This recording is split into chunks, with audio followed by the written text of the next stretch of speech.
Greetings. Sunday the 15th of March, and Lent poem number 21. And we're in the midst of coronavirus. Extraordinary times. Apocalyptic times, I do believe. And this is my work for the restoration of God's love to mankind, to make mankind and womankind, and to make the whole spirit of love whole and one in us, in our bodies, the temple for God's love to dwell. Love is not a cortisol stress hormone, and the honourable love is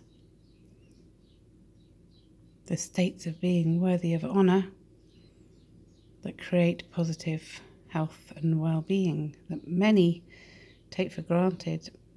So I come across so much opposition from Christians who say that the crystals are New Age and not from God and from Christ. Well, look up my crystals poem for my answer to that one. Friends who've lost faith in, certainly in many churches and organised religion, and yet are good people, bearing fruits of the Spirit, but then don't want to have the religious aspect.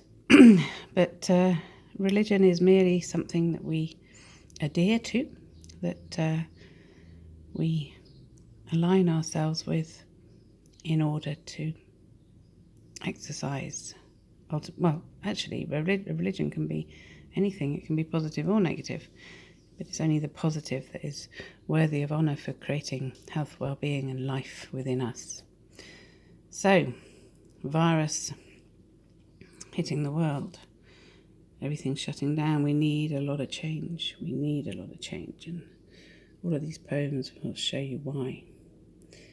The apocalyptic horses, the red, black and pale horses, ride with thunder. I'm going to read you poem 666 today. I'll include the apocalyptic poem in the listing below. But this is looking at the meaning of the symbolization, I don't know what you call it actually, of 666. It's sort of half an 8 with the flow in an anti-clockwise direction. So I sort of look at that as a reverse flow of love. It's looking at the stress flow. It's in the base part of, it's the fleshly part. It's the bottom part of an 8 with the top chopped off. So 666 in mind, body and spirit. It's not whole, it's not eternal, it's not moving, it's stuck in the flesh. That's how I view it. Stuck in the flesh and the fleshly responses, the conflict, if you look at Galatians 5:19 to 22, so much of my work is based on that, my work for God. And I read that and I thought, oh my gosh, it's all to do with the hormones. So sin is anti to Christ, anti-whole, incomplete, falling short of love made whole in mind, body and spirit. Falling short of the corpus callosum, joining hemispheres, falling short of corpus Christi, broken flows of infinite 8s, 888 in mind, body and spirit. 666. No positive crossovers for a positive life. No 144,000 positive thoughts for making love whole and one in us, for creating oneness in love, whole in mind, body and spirit. Whole. 666 is the number of the beast. 666 lacks completeness in love, made whole and one in us. 801 I. 666 is the number of the beast, flesh without spirit of God's love, man mean men, mean women, and in between. 666 is anxiety, and fear in mind, body and self, with no whole spirit of love, just flesh cultivating toxins, fear and conflict for war. God's love is not a cortisol. God's love steers us away from the stress response, causing stress, anxiety, fear, pain, and all of those things in all of us. The 10 Commandments offer love.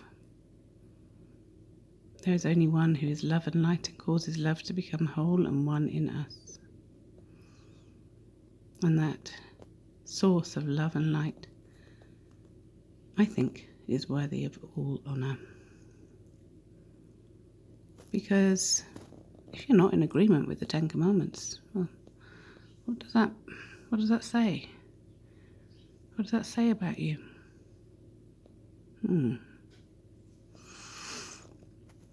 So, Jesus Christ is coming quickly to restore twofold peace for heaven on earth,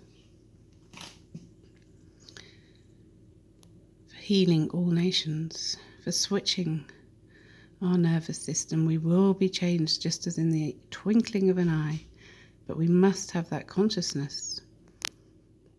We must have the faith, we must have the desire to seek the peace, the twofold peace, the peace within, the peace without, the peace with God from a quiet conscience in us, adhering to the laws of love.